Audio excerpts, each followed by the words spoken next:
بسم اللہ الرحمن الرحیم من الجنة والناس صدق اللہ العظیم ان اللہ وملائکته یصلون علی النبی یا ایہا الذین آمنوا صلوا علیہ وسلموا تسلیما درود پاک اللہم صلی علی سیدنا و مولانا محمد وعلی آل سیدنا و مولانا محمد مبارک وسلم وصلی علیہ۔ انتہائی واجب الاحترام معزز سامعین، ہم سب کی خوش قسمتی ہے کہ خالق کائنات نے درس قرآن کی بابرکت محفل میں آنے کی توفیق عطا فرمائی ہے۔ حضرات، ہم انسان ہیں، مسلمان ہیں، یہ نعمتیں اللہ پاک نے ہمیں عطا فرمائی ہیں۔ دنیا اللہ پاک نے آزمائش کے لیے رکھی ہے، اور اللہ پاک یہ چاہتے ہیں کہ بندہ اس دنیا میں میری مان کر مجھ تک آئے۔ اللہ پاک نے انتظام بھی کیا، اپنے پیغمبر بھیجے، کتابیں بھیجی، انسان کے لیے رہنمائی کے لیے راستے بنائے۔ تو حضرات، آپ جانتے ہیں کہ جو کہ دنیا ہے، کتابیں بھی ہیں، پیغمبر بھی ہیں، تو کچھ ایسی طاقتیں بھی ہیں جو انسان کو نقصان پہنچانا چاہتی ہیں۔ کیونکہ دنیا ہے، انسانوں کے دشمن بھی ہیں۔ انسانوں کے دشمن اگر دیکھے جائیں تو انسانوں کے دشمنوں میں سے بڑے دشمن تین ہیں، جو یہ چاہتے ہیں کہ یہ اللہ کی بات نہ مانے یا دنیا میں خوش و خرم نہ رہے۔ آپ کہیں جی وہ تین بڑے دشمن کون ہیں؟ نمبر 1 شیطان، نمبر 2 نفس امارہ، نمبر 3 انسانوں میں سے بھی ہے۔ اور اللہ پاک نے جو ہمیں پناہ مانگنے کا کہا کہ بھئی میری حفاظت میں آؤ، سورہ ناس میں، تو اللہ پاک نے اس میں بھی یہی بات ارشاد فرمائی کہ شیاطین بھی انسان کو نقصان پہنچانے کی کوشش کرتے ہیں، اور کچھ انسان بھی انسانوں کو نقصان پہنچانے کی کوشش کرتے ہیں۔ تو 3 دشمن بڑے ہیں، ان میں سے ایک ہے شیطان۔ آپ کے لیے شیطان ہمارا دشمن کیوں ہے؟ آپ نے واقعہ سنا ہوگا، اللہ پاک نے آدم علیہ السلام کو پیدا کیا، فرشتوں کو کہا کہ تم نے سجدہ کرنا ہے۔ فرشتوں نے کہا جی ٹھیک ہے۔ آدم علیہ السلام پیدا ہوئے تو اللہ پاک نے فرشتوں کو جو حکم کیا تھا اسجدوا لآدم، سجدہ کرو، انہوں نے سجدہ کیا۔ قرآن کہتا ہے کہ فسجد الملائکۃ کلھم اجمعون، تمام فرشتوں نے سجدہ کیا الا ابلیس، مگر شیطان نے نہیں کیا۔ ابا واستکبر، اس نے انکار کیا اور تکبر کیا۔ اللہ پاک نے اس سے پوچھا کہ بھئی تو نے سجدہ کیوں نہیں کیا؟ تو آگے سے شیطان نے کہا کہ انا خیر من، میں اس سے بہتر ہوں، خلقتنی من نار، آپ نے مجھے پیدا کیا ہے آگ سے، وخلقتہ من طین، اور اس کو پیدا کیا آپ نے مٹی سے۔ تو شیطان نے یہ کہا کہ آگ بہتر ہے مٹی سے، تو میں اس کو سجدہ نہیں کر سکتا۔ اللہ پاک نے شیطان کو فرمایا فاخرج منہا فانک رجیم، تو نکل جا اور تو مردود ہے۔ اور ساتھ یہ بھی کہا وَإِنَّ عَلَيْكَ لَعْنَتِي إِلَىٰ يَوْمِ الدِّينِ، اور قیامت تک تجھ پر میری پھٹکار ہوگی۔ آدم علیہ السلام کو سجدہ کرنے کا حکم کیا، شیطان نے سجدہ نہیں کیا۔ اللہ پاک نے اس کو راندہ درگاہ کر دیا اور کہا کہ تجھ پر میری پھٹکار ہوگی۔ تو شیطان نے آگے سے اللہ پاک سے ایک بات کہی، کیا کہا؟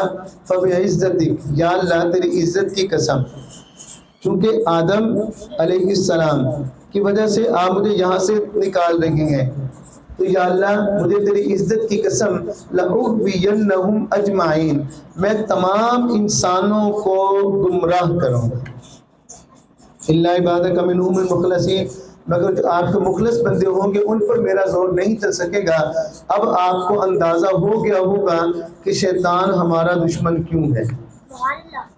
یہ رہتا تھا فرشتوں میں، اللہ پاک نے حکم کیا، انہوں نے سجدہ کر دیا، اس نے نہیں کیا، تو اللہ پاک نے اس کو مردود کر کے نکال دیا۔ جب یہ مردود ہو کر نکلا ہے تو اس نے ساتھ ہی کہہ دیا کہ میں انسانوں کا دشمن ہوں اور میں ان کو گمراہ کروں گا، اور اللہ کی عزت کی قسم کھا کر کہا کہ یا اللہ کوشش تو کروں گا تمام انسانوں کو گمراہ کرنے کی، لیکن جو تیرے مخلص بندے ہوں گے میں ان کو گمراہ نہیں کر پاؤں گا۔ اس وقت اس نے کہا تو حضرات اللہ پاک نے اسی وقت شیطان کو یہ بات کہہ دی کہ ٹھیک ہے تو میرے جن بندوں کو گمراہ کرے گا جو بندے تیری بات مانیں گے پھر تو بھی سن لے۔ اللہ پاک نے فرمایا فالحق، یہ بات بھی میں نے لازم قرار دے دی ہے کیا، لَأَمْلَأَنَّ جَهَنَّمَ مِنْكَ وَمِمَّنْ تَبِعَكَ مِنْهُمْ أَجْمَعِينَ، میں تجھے اور وہ تمام لوگ جو تیری بات مانیں گے ان کو جہنم میں پھینکوں گا۔ اب یہ بات طے ہو گئی کہ شیطان ہمارا دشمن ہے، تو اللہ پاک نے جب اس کو کہا نکل جا، اس نے کہا کہ یا اللہ آپ مجھے مہلت دے دیں، میں تیرے بندوں کو گمراہ کروں گا۔ تو حضرات کیونکہ دنیا آزمائش کی جگہ ہے، اللہ پاک نے اس کو مہلت دے دی۔ مہلت اس کے پاس کب تک گئے؟ قیامت تک مہلت گئے، اور اس کے پاس اللہ پاک نے طاقت بھی اس کو دی ہے۔ کیا طاقت ہے؟ یہ آگے پیچھے دائیں بائیں سے آ کر انسان کو بہکانے کی کوشش کرتا ہے، نظر بھی نہیں آتا۔ اور ابھی اگر آپ سورہ ناس میں غور کریں، الذی یوسوس فی صدور الناس، یہ کیا کرتا ہے؟ یہ دلوں میں وسوسے ڈالتا ہے، بہکاتا ہے، مختلف قسم کے خیالات ڈالتا ہے، وسوسے۔ تو شیاطین کے پاس طاقت ہے، کتنی طاقت؟ نظر نہیں آتے، آگے پیچھے دائیں بائیں سے۔ اچھا کتنی طاقت؟ ان شیطان یجری کا مجرى الدم، ہمارے جسم میں شیطان ایسے چلتا ہے جیسا کہ خون۔ اب شیطان ہمارا دشمن ہے، اور میں آپ کو ایک عجیب بات بتاؤں کہ ہمارا مذہب یہ کہتا ہے کہ دشمنی نہ کرو، صلہ رحمی رکھو، صلح رکھو، لڑائی نہ کرو، جو تم سے لڑائی کرتا ہے تم اس کے ساتھ صلح رکھو۔ حدیث مبارکہ میں کیا آتا ہے؟ سل من قطعک، جو تجھ سے تعلق توڑے تو اس سے تعلق جوڑ۔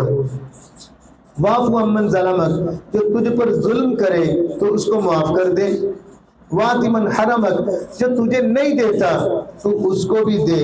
وَأَحْسِنْ إِلَىٰ مَنْ أَسَاءَ إِلَيْكَ، جو تیرے ساتھ برا سلوک کرتا ہے تو اس کے ساتھ بھی اچھا سلوک کر۔ ہمارا مذہب یہ کہتا ہے کہ لڑائیاں نہ کرو، ہاں اگر تم نے بدلہ لینا ہے بدلہ لے سکتے ہو، لیکن اگر معاف کر دو یہ زیادہ بہتر ہے۔ وَإِنْ عَاقَبْتُمْ فَعَاقِبُوا بِمِثْلِ مَا عُوقِبْتُمْ بِهِ، اگر تم بدلہ لینا چاہتے ہو تو ٹھیک ہے لے لو، جتنی اس نے تمہیں سزا دی ہے، جتنا تجھ پر ظلم کیا، زیادتی کی۔ وَلَئِن صَبَرْتُمْ لَهُوَ خَيْرٌ لِّلصَّابِرِينَ، اور اگر تم معاف کرو تو تمہارا معاف کرنا بہتر ہوگا۔ ہمارا مذہب یہ کہتا ہے دشمنی نہ بناؤ، صلہ رحمی رکھو، قطع تعلقی نہ کرو، اور ہمیں صلہ رحمی کی ترغیب دی گئی، اجر رکھا گیا۔ نبی علیہ السلام تشریف فرماتے فرمایا کہ کون کون تم میں سے چاہتا ہے کہ اللہ پاک اس کے رزق میں برکت دے دے، اولاد میں برکت دے دے۔ صحابہ کرام رضوان اللہ علیہ مجمعین نے ہاتھوں کو کھڑا کیا۔ نبی علیہ السلام فرماتے جو تم میں سے چاہتا ہے کہ رزق میں برکت ہو، اولاد میں برکت ہو، اس کو دو کام کرنے ہوں گے، نمبر 1 والدین کی خدمت، نمبر 2 رشتہ داروں کے ساتھ اچھا سلوک۔ یہ دونوں کام ہی مشکل ہیں، دیکھا جائے آج کی دنیا میں تو نظر آ رہا ہے۔ اولاد عام طور پہ جوان ہونے کے بعد والدین کو کیا کہہ دیتی ہے؟ عام طور پہ جن کو کیا پتہ، لیکن ہمیں کیا کہا گیا؟ والدین جنت کے 2 دروازے، اور دوسرا رشتہ داروں کے ساتھ اچھا سلوک کا کہا گیا۔ عام طور پہ لڑائیاں رشتہ داروں کے ساتھ ہوتی ہیں، بھائی بھائی ہے، بھائی کی بہن کے ساتھ بھی آج کل لڑائی سمجھ میں آ رہی نظر آ رہی ہے، بہنوں کی بھائیوں کے ساتھ، میاں بیوی کی لڑائیاں۔ ہمارا مذہب کہتا ہے بھائی لڑائیاں نہ کرو، ان کی نحوست کیا ہے؟ لڑائی نہ کرو۔ ایک حدیث مبارکہ میں آتا ہے نبی علیہ السلام نے فرمایا جس کا خلاصہ ہے آپس کی لڑائی مونڈنے والی ہے، جس طرح اس طرح بالوں کو صاف کر دیتا ہے، سر کے بال اس طرح سے کیسے اترتے گئے سر صاف بالوں کے بغیر، اسی طرح نبی علیہ السلام نے فرمایا کہ لڑائی دین کو مونڈ کے رکھ دیتی ہے۔ جب لڑائی آتی ہے برکت گئی، لڑائی آئی نحوست بھی آ گئی ساتھ، پھر لڑائی کے بعد حسد بھی، کینہ بھی، بغض بھی، کتنی چیزیں آئیں گی۔ تو ہمیں لڑائی سے روکا گیا، دشمنی سے روکا گیا، قطع تعلقی سے روکا گیا۔ ہمیں کہا گیا کہ بھائی تم ظلم نہ کرو۔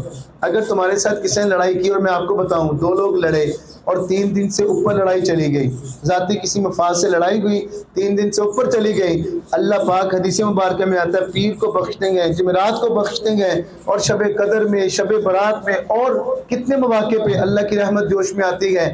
اللہ پاک فرماتے یہ لوگ جو لڑے ہوئے نا ان کو بھی چھوڑو، ان کو نہیں بھی بخشنا، آپس میں ایک دوسرے کو معاف کریں، صلح کریں۔ اور حضرات میں آپ کو یہ بات بھی بتا دوں 2 لوگوں کی لڑائی ہو گئی، لڑائی کے بعد ایک بندہ چلا گیا کہ بھائی مجھے معاف کر دو، معذرت کرنے آیا ہوں، دوسرا بندہ معاف نہیں کرتا، اب یہ گناہ سے نکل گیا، اب سارا گناہ اسی پر ہی چلا گیا۔ تو اس لیے ہمیں ہمارا مذہب کہتا ہے لڑائیاں نہ کرو، رزق بھی بھاگے گا، برکت بھی بھاگے گی، ختم ہوگی۔ بہتر یہی ہے کہ سکون کے ساتھ رہو، لڑائیاں نہ کرو، دشمنی نہ کرو، قطع تعلق ہی نہیں ہونی چاہیے، صلح۔ لیکن جب بات آئی نا شیطان کی، تو اللہ پاک نے یہاں پر کیا فرمایا؟ ان الشیطان لکم عدو مبین، اللہ پاک نے فرمایا شیطان تمہارا کھلا دشمن ہے۔ اور ایک جگہ پر فرمایا ان الشیطان لکم عدو فاتخذوہ عدوا، شیطان تمہارا دشمن ہے، اس کو دشمن سمجھو۔ یعنی کہیں پر بھی ہمیں دشمنی کو پالنے کا مطلب اللہ کی طرف سے یہی ہے کہ نہ پالا جائے دشمنی کو۔ مسلمانوں کے ساتھ، کافروں کے ساتھ تو معاملہ الگ ہے، لیکن آپس میں صلح رکھنے کا کہا گیا۔ لیکن جب بات شیطان کی آئی تو اللہ پاک نے فرمایا تمہارا دشمن ہے اور اس کے ساتھ دشمنی کرو۔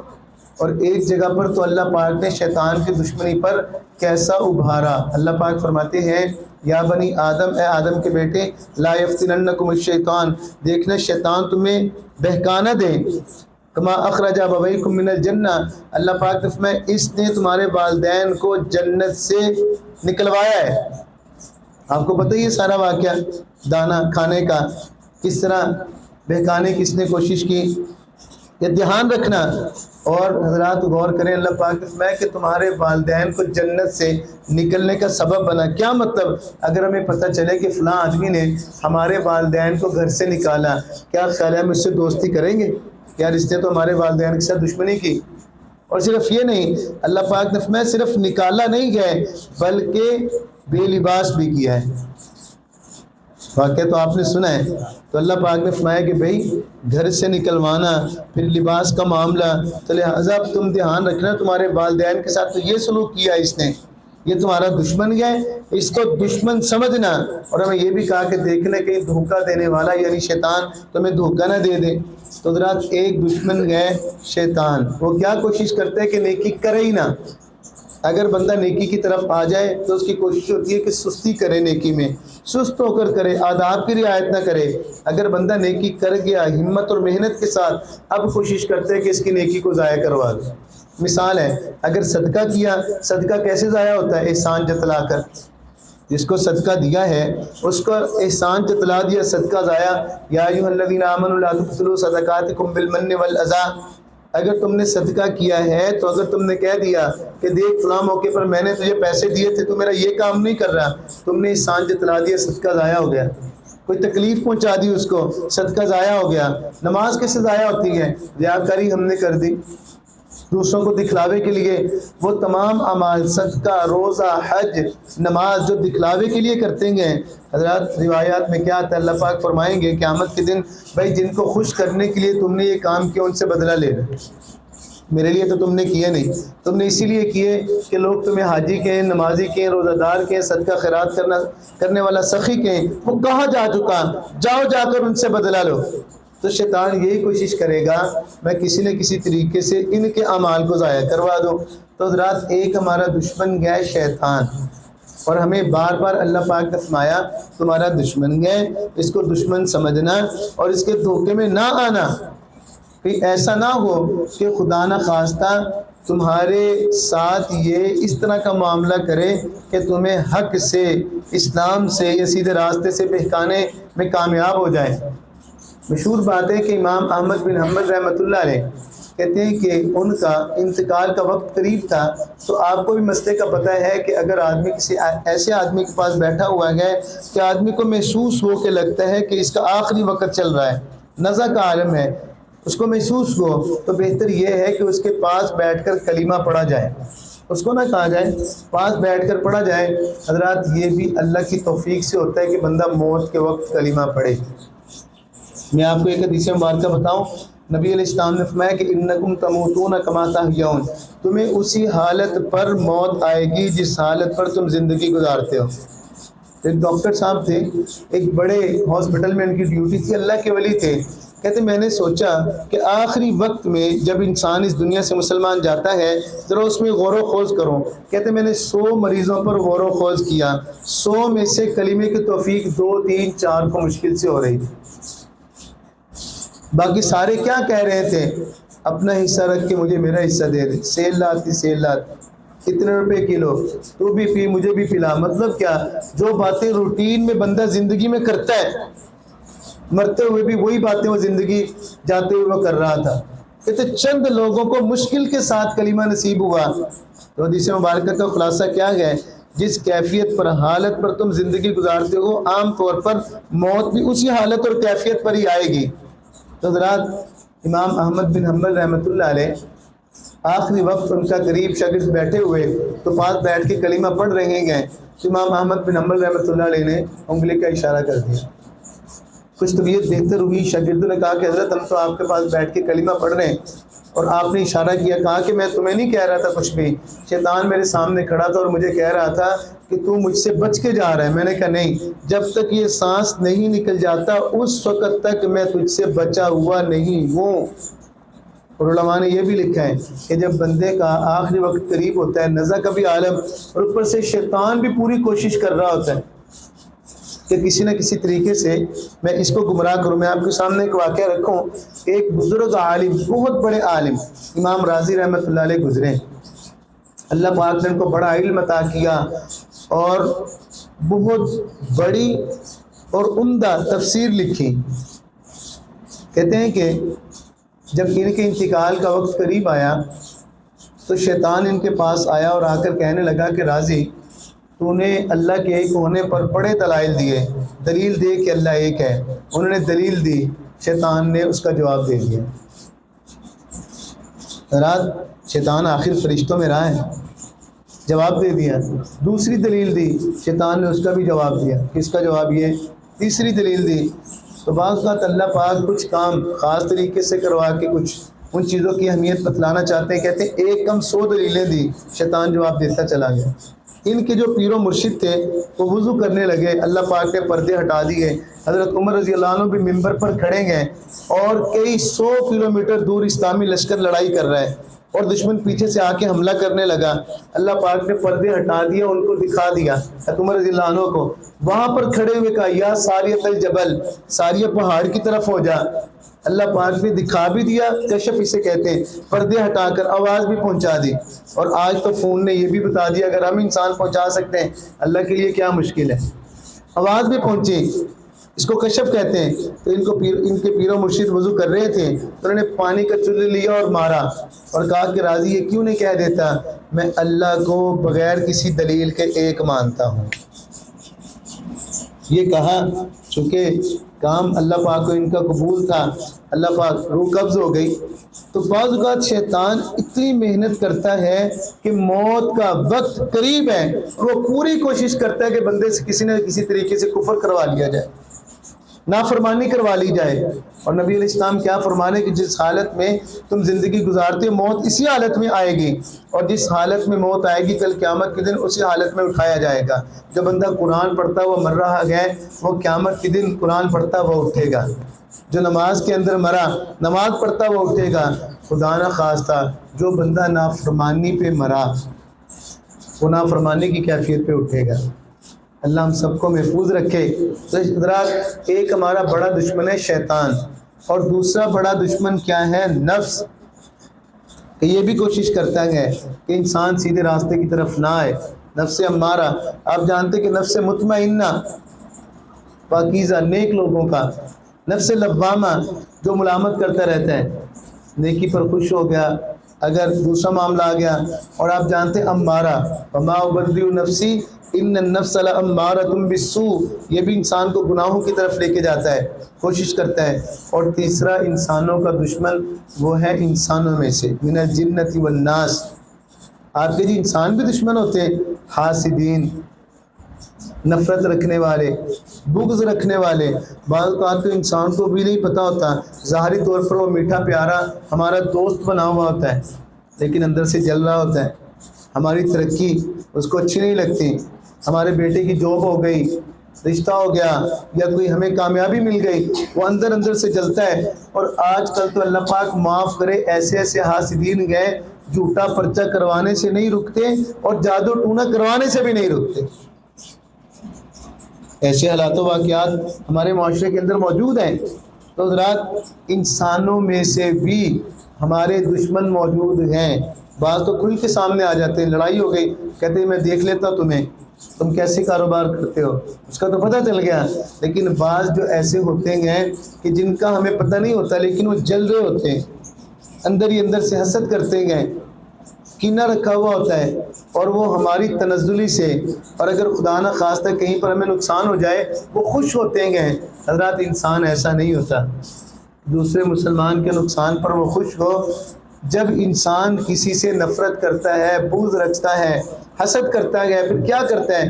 اس کے بعد اس پر جھوٹے الزام بھی لگاتا ہے، اس کی چغلی بھی کرتا ہے، اور حضرات ایسے ایسے بھی لوگ جھوٹے پرچے بھی کروا دیتے ہیں۔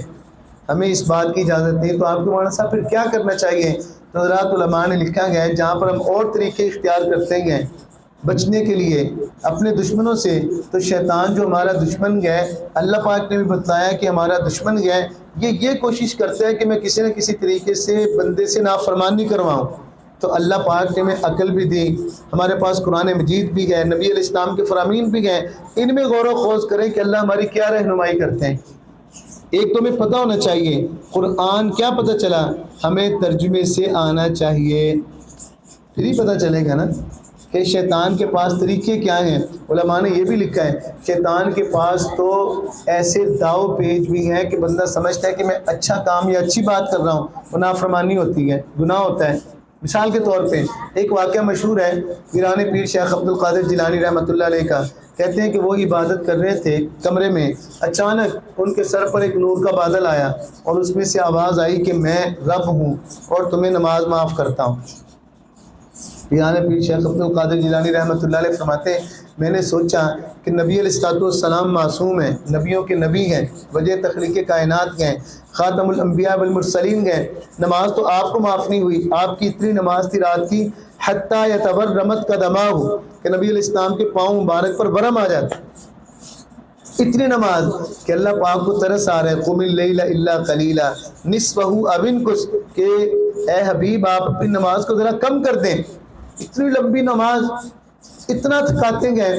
کہا کہ میں نے سوچا نماز تو نبی علیہ السلام کو معاف نہیں ہوئی، تو فوراً دل میں خیال لگتا ہے کہ شیطان ہے، پڑھا اعوذ باللہ من الشیطان الرجیم، وہ غائب ہوتا چلا گیا، اور اس میں سے آواز آئی کہ عبد القادر تجھے تیرے علم نے بچا لیا۔ حد فرمانے لگے یہ تیرا دوسرا حملہ ہے، مجھے میرے علم نے نہیں اللہ کے فضل نے بچایا ہے۔ بعض کا ایسے ہوتا ہے جب ہمیں قرآن و سنت کے ساتھ تعلق ہوگا، نیک لوگوں سے تعلق ہوگا، تو پتہ چل جائے گا کہ بھائی جس کو میں نیکی سمجھ کے کر رہا ہوں یہ نیکی نہیں ہے، میں اپنی سوچ کے مطابق نیکی سمجھ رہا ہوں، لیکن قرآن و سنت رہنمائی کر رہے ہیں۔ ایک تو یہی کہ واقفیت، اور دوسرا دعاؤں کا اہتمام جو ہمیں بتائی گئی۔ سارے شیطان ہے، کتنی پیاری دعا، اعوذ باللہ من الشیطان الرجیم، کیونکہ شیطان نظر نہیں آتا نا، وسوسے ڈالتا ہے آگے سے پیچھے سے دائیں سے بائیں سے، یہ انسان کو نقصان پہنچانے کی کوشش کرتا ہے۔ آپ غور کریں تو اللہ پاک نے دعا بھی کیسی سکھا دی کہ اللہ کہتے ہیں تم کو ہو کیا، اے اللہ میں آپ کی پناہ میں آتا ہوں شیطان مردود سے۔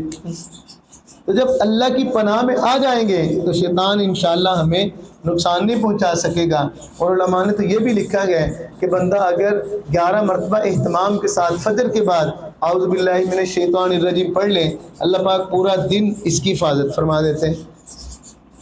اور ابھی میں نے کہا کہ جس طرح نفس بھی ہمارا دشمن ہے، تو علماء نے لکھا ہے 11 مرتبہ سورہ اخلاص پڑھ لیں، قل هو اللہ احد اللہ الصمد لم یلد ولم یولد ولم یکن له کفوا احد، اللہ پاک اس کی حفاظت فرما دیں گے۔ اور جو انسانوں میں سے ہمارے دشمن ہیں، پکی بات ہے بہت سارے ایسے لوگ جو ہمارے ارد گرد ہوتے ہیں لیکن ہم ان کو نہیں جانتے، ہمارے دوست بنے ہوئے ہوتے ہیں لیکن وہ ہمیں نقصان پہنچا کے خوش ہوتے ہیں، ہمارے نقصان میں خوشی مناتے ہیں۔ ان سے بچاؤ کے لیے علماء نے لکھا ہے بندہ فجر کے بعد 11 مرتبہ پڑھ لیں، اللہم اکفنیہم بما شئت، کہ اللہ میں ان کا مقابلہ نہیں کر سکتا، میری طرف سے تو ان کو کافی ہو جائے جیسے تو چاہے۔ تو جب ہم اللہ جل جلالہ سے عرض کر دیں گے کہ یا اللہ آپ ان کا مقابلہ کر لیں، ہم تو ان کو جانتے نہیں، وہ تو ہمارے اندر ہمارے قریب آئے ہوئے، ہمارے دوستوں کے صف میں شامل گئے، اللہ تو جانتے ہی گئے، اللہ پاک ہمیں ان کے شرور و فتن سے محفوظ رکھ دیں گے۔ آپ کے مولانا صاحب دشمنوں سے بچنا کیوں ضروری ہے؟ حضرات آپ غور کریں نا، اگر ہم دشمنوں سے نہیں بچیں گے، شیطان گئے یا نفس امارہ گئے یا ایسے لوگ گئے دنیا خراب کرنے کی، آخرت خراب کرنے کی کوشش کریں گے، تو عقل مندی تو یہی نا کہ انسان اپنے اللہ کو راضی کرے اور سہولت کے ساتھ اس دنیا کے اندر وقت گزارنے کی کوشش کرے۔ دعا ہے کہ اللہ ہمیں ہماری قیامت تک آنے والی نسلوں کو آقا کریم علیہ السلام کی کامل محبت، کامل اتباع کی توفیق عطا فرمائے۔ وآخر دعوانا الحمد للہ رب العالمین۔ اللہم